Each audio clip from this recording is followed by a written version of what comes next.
Hoje, dando continuidade, é o capítulo 36º, Mãe e Filhos.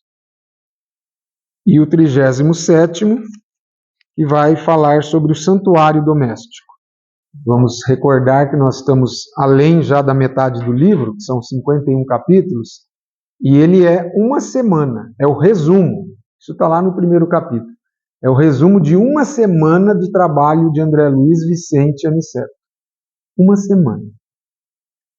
Então, parece que nós estamos lendo aqui, que para nós está sendo várias quintas-feiras, né? Desde praticamente abril, vamos até o final de setembro, então parece que eles estão assim, passando também o mesmo tempo lá. Mas são 7 dias. Impressionante, né? E eles estão aqui, agora nessa residência, e vamos ver o que vai acontecer. A circunstância é aquela ainda, onde eles estão num salão, fazendo o evangelho, a esposa, os filhos, a Isabel, os filhos, o marido está ali, junto com André Luiz, Aniceto, Vicente, e mais alguns espíritos estão acompanhando esse trabalho. Por isso, essa quantidade de pessoas é porque é uma oficina de nosso lar.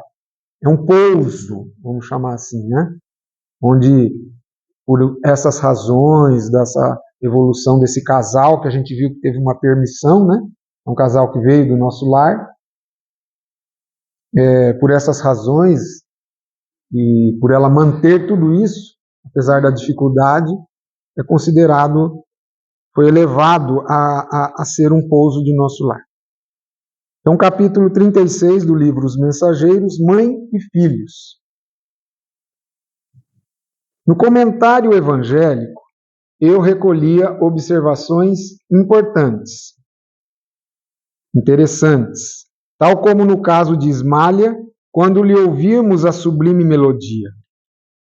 A interpretação de Fábio estava cheia de maravilhas espirituais que transcendiam a capacidade receptiva de Dona Isabel. A viúva de Isidoro parecia deter tão somente uma parte. Desse modo, as crianças recebiam a lição de acordo com as possibilidades mediúnicas da palavra materna, enquanto que a nós outros se propiciava o ensinamento com um maravilhoso conteúdo de beleza. Então vocês se recordam desse fenômeno que aconteceu? Quando o Fábio se aproximou, colocou a destra sobre próximo da testa da Dona Isabel, o Aniceto explicou que ia acontecer um fenômeno, que quem estivesse na condição do Fábio ia poder ouvir a interpretação dele, ouvindo o pensamento dele. É como se ele estivesse falando. Isso no mundo espiritual. Encarnado também. Se tivesse alguém encarnado que tivesse com essa percepção, e quem estivesse fora iria ouvir as ponderações de Isabel sob essa orientação dele, porém como uma médium que pudesse filtrar alguma coisa, ou seja, iam ser duas comunicações com palavras diferentes, colocações e às vezes até com determinadas profundidades diferentes. Está claro isso? Esse foi o fenômeno, que foi a explicação da parábola do grão de mostarda. Aí o Aniceto vai dizer: sempre solícito, o instrutor esclareceu: não se admirem do fenômeno. Cada qual receberá a luz espiritual conforme a própria capacidade. Está aí. Há muitos companheiros nossos aqui reunidos no mundo espiritual que registram o comentário de Fábio com mais dificuldade que as próprias crianças. Ou seja, então a condição de encarnado ou desencarnado não é que rege isso. Claro que quem está encarnado pode ter um pouquinho mais de dificuldade, tem que concentrar um pouco mais. Mas não é isso que rege. Experimentam ainda grandes limitações. Havia grande respeito em todos os desencarnados presentes.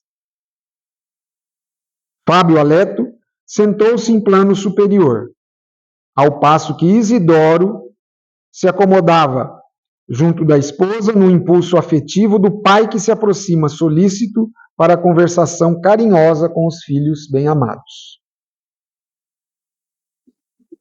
Muito bem. Nesse instante, a pequenina Marieta, que parecia haver atingido os 7 anos, aproveitando o momento da palavra livre, perguntou à mãezinha em tom comovedor.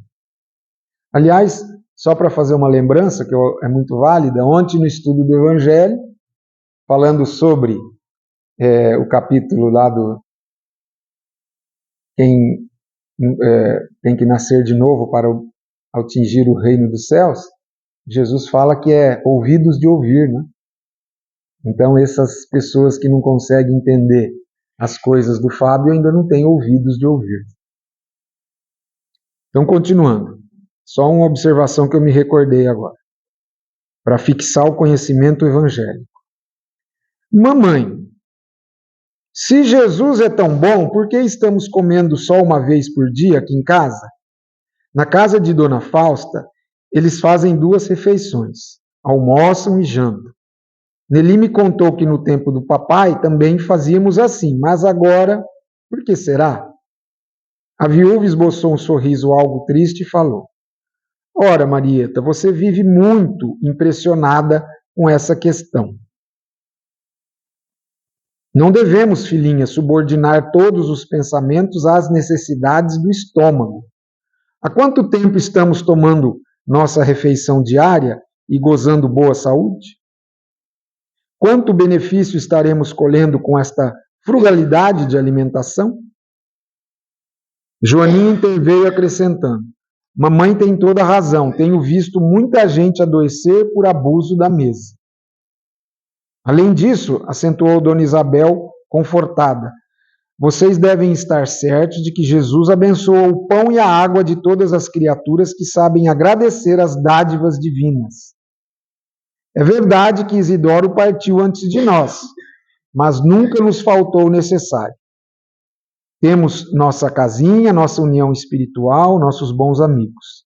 Convençam-se de que o papai está trabalhando ainda por nós. Nessa altura da palestra, dada a nossa comoção, Isidoro enxugou os olhos úmidos. Noemi, a caçula pequenina, falou em voz infantil. É mesmo, é verdade. Eu vi papai ajudando a segurar o bolo que Dona Cora nos trouxe domingo. Também vi, Noemi, disse Dona Isabel de olhos vivamente brilhantes. Papai continua auxiliando-nos. E voltando-se para todos, acentuou. Quando sabemos amar e esperar, meus filhos, não nos separamos dos entes queridos que morrem para a vida física. Tenhamos certeza na proteção de Jesus. Fala esse aspecto aqui, é claro que é uma situação bem enlevada, né? Que é o Evangelho no Lar que está sendo feito, mas nos remete aqui à participação real que os desencarnados têm na nossa convivência familiar, muito além do que a gente possa imaginar. Porque, de certa forma, temos muitas dúvidas dentro de nós, se isso é realmente possível, ou às vezes a gente sente uma presença, mas talvez não dá real valor, e a presença está ali, veio nos ver, veio nos visitar, do que eu não considero que seja à toa, que de repente você está dentro da sua casa e você sente aquela saudade daquela pessoa, do nada, e você nem estava pensando, de repente você está fazendo algum trabalho doméstico, ou até lendo um livro, que às vezes te faz buscar uma concentração. Está lendo um livro, como nós estamos aqui, abre-se um leque assim mediúnico, né, da influência. Assim como quem está no crime está abrindo um leque para a influência, né, ruim. Então, essa influência dentro do lar, e notadamente nos momentos do Evangelho, é muito comum, é verdadeiro. Porque quando se estabelece um Evangelho do lar numa residência, o mundo espiritual se encarrega de encaminhar uma equipe todo dia que tem o Evangelho. É naquela semana, é no domingo, 7 horas da noite. Então, assim como você ao redor da mesa se reúne, o mundo espiritual encaminha. E não é difícil que esse, dependendo da condição, é um familiar que vai lá. Eu tenho assim informação de gente que faz o Evangelho há muitos anos que fala assim, vem o meu irmão, ou vem o meu marido, fala. Praticamente toda a reunião. Ele está presente. A gente às vezes sente isso, tem que acreditar. Eleve uma prece, às vezes até converse.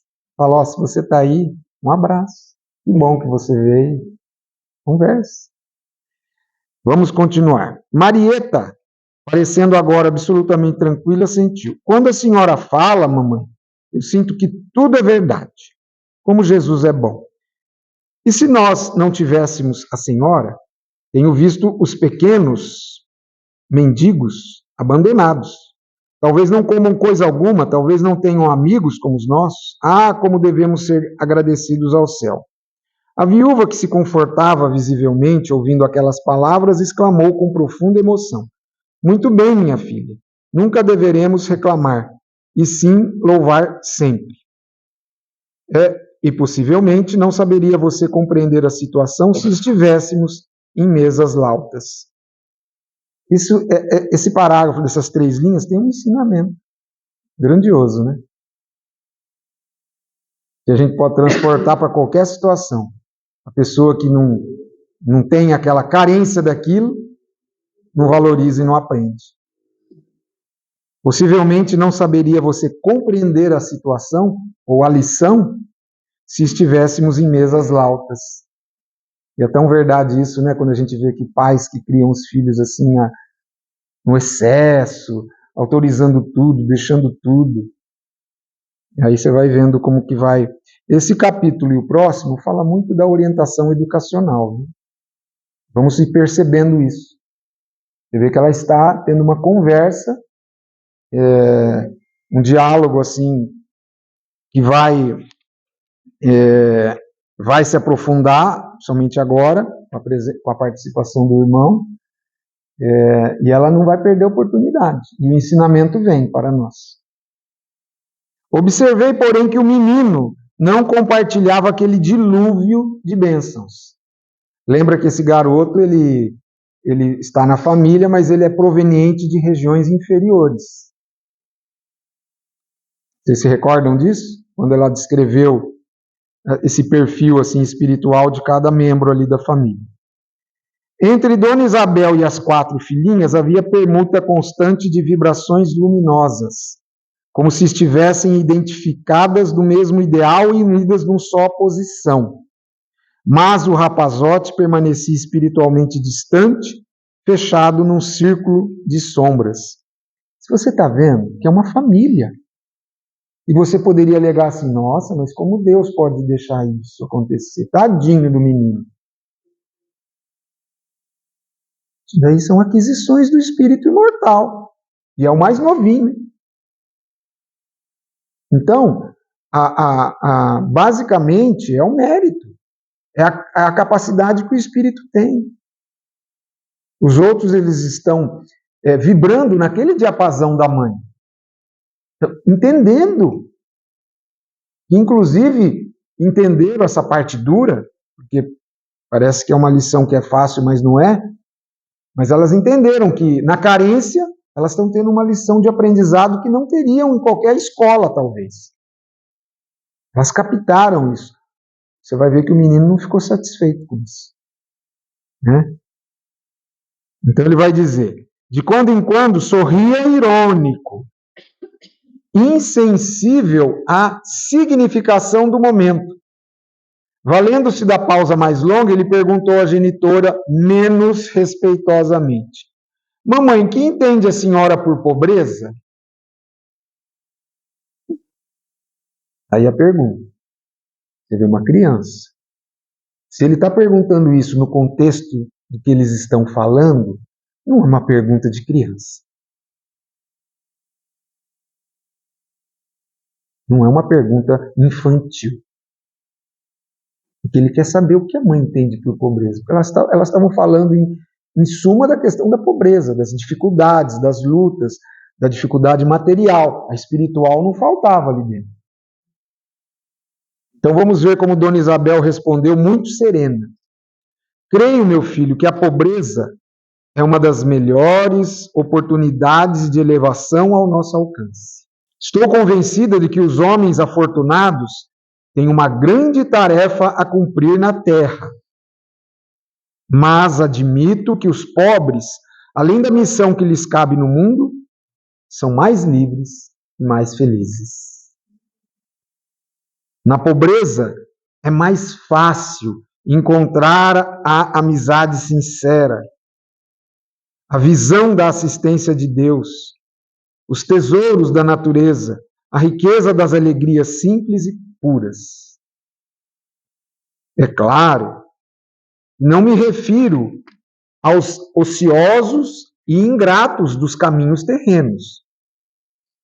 Você vê que ela vai fazendo considerações, vírgulas. Refiro-me aos pobres que trabalham e guardam a fé. O homem de grandes possibilidades financeiras muito dificilmente saberá discernir entre a afeição e o interesse mesquinho, a bajulação, né?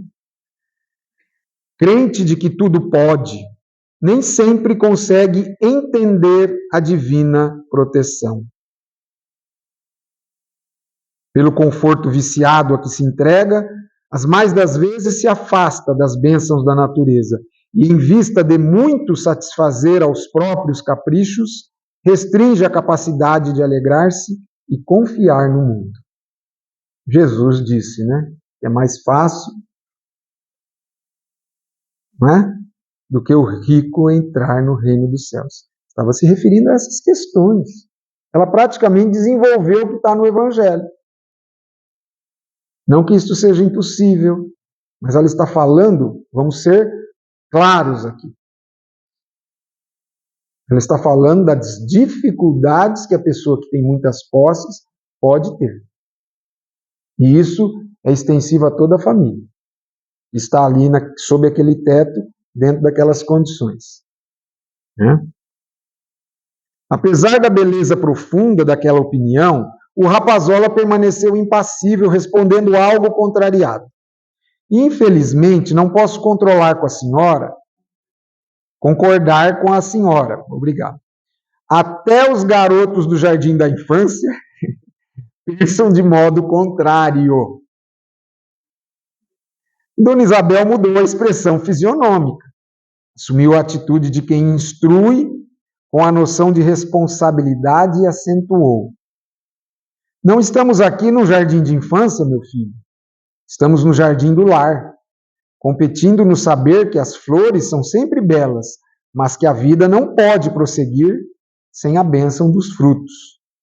Por onde andarmos no mundo, receberemos muitos alvitres da mentira venenosa. É preciso vigiar o coração, Joãozinho, valorizando as bênçãos que Jesus nos envia. Veja que eu acho que ela respondeu entendendo que a pergunta veio de alguém. Ela não respondeu para uma criança. Claro, não estou comparando. Mas Jesus, quando falava, ele não falava para o corpo físico, ele falava para o espírito. Por isso que ele não se preocupava em falar, não falava muito sobre morte, sobre essas coisas, porque ele sabia que o espírito era mortal. Espírito, né? Então aqui, ela também está sendo profunda, se a gente imaginar essa resposta para essa criança. O rapazinho, entretanto, demonstrando enorme rebeldia íntima, tornou. A senhora não considera razoável alugar este salão, a fim de termos algum dinheiro a mais? Que é o salão onde elas fazem a reunião, onde eles estão nesse momento. Estive conversando ontem com o seu Maciel, quando vim da escola. ele nos pagaria bem para ter aqui um depósito de móveis. Dona Isabel, de ânimo decidido, respondeu com energia, sem irritação. Você deve saber, meu filho, que enquanto respeitarmos a memória do seu pai, este salão será consagrado às nossas atividades evangélicas. Já lhes contei a história do nosso culto doméstico e não desejo que vocês sejam cegos às bênçãos do Cristo. Mais tarde, Joãozinho, quando você entrar diretamente na luta material, se for agradável ao seu temperamento, construa casas para alugar. Mas agora, meu filho, é indispensável que você considere este recanto como algo de sagrado para sua mamãe. E se eu insistir? Isso daqui é a treva do espírito. Isso é a treva. Não é aquela treva que destrói aquela coisa. Você entendeu o que eu quis dizer aqui? Que é o momento dele, da inferioridade dele, falando assim, peraí, quem que vai mandar nessa casa aqui? Eu sou o homem da casa. E se eu insistir? Eu conversei com o seu Maciel, não foi a senhora. Eu sou o homem da casa.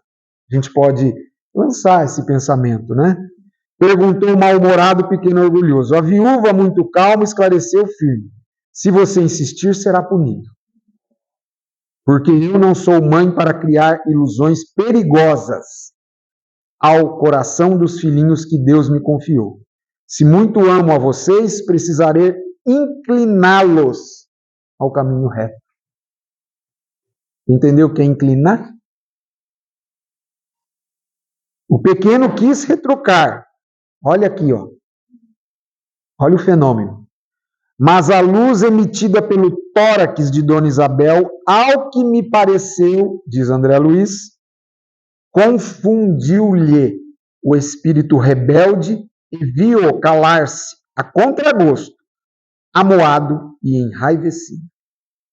Admirei então profundamente aquela bondosa mulher que se dirigia à filha mais velha como uma amiga, às filhinhas mais novas como mãe, e ao filho orgulhoso como instrutora sensata e ponderada. Quer dizer, é um núcleo familiar, onde você tem 4 almas ali que a mãe é responsável. Então, e ela está dando uma orientação educativa ali. Aquele momento é educação. Ela está orientando, porque por ela ter os conhecimentos que ela tem, ela já percebeu a diferença de pendor do menino. E André Luiz, muito, até numa forma poética, fala, a filha mais velha é uma amiga, as outras são filhos, mas ela não. Ela tem que ser firme. Então, a educação da alma, dentro do lar principalmente, eu não sei se isso poderia ser transportado, externado até para um ambiente escolar, onde uma professora ali está com alguns alunos, quem sabe, precisaria pensar um pouquinho mais, mas dentro do lar, nós temos que tratar cada alma de acordo com a sua capacidade e com a sua posição. Porque se ela trata com a mesma régua os 4, vai se dar mal. Ela tem que, às vezes, orientar um, o outro ali ela só fala porque sabe que a pessoa entendeu, mas o outro ela tem que ter firmeza. Então, você vê que, às vezes a gente vê uns ensinamentos desse, os posicionamentos desse, isso são posicionamentos de espíritos elevados. E é o que a gente vai ouvir quando a gente desencarnar, e aí cai no que a gente falou, a gente não vai gostar de ouvir. Aniceto, que também se mostrava satisfeito, disse-nos em tom significativo: o Evangelho dá equilíbrio ao coração. Então você vai ver o que o Evangelho no lar não provoca, né? A pequena Nelly, amedrontada, pediu humilde: mamãe, não deixe Joãozinho alugar a sala. A viúva sorriu, acariciou o rostinho da filha e asseverou: Joãozinho não fará isso. Saberá compreender a mamãe. Não falemos mais neste assunto, Nelly. Fixando o relógio, dirigiu-se à primogênita. Joaninha, minha filha, ore agradecendo em nosso nome. Nosso horário está findo. A jovem, com expressão nobre e carinhosa, agradeceu ao Senhor, tocando-nos o coração.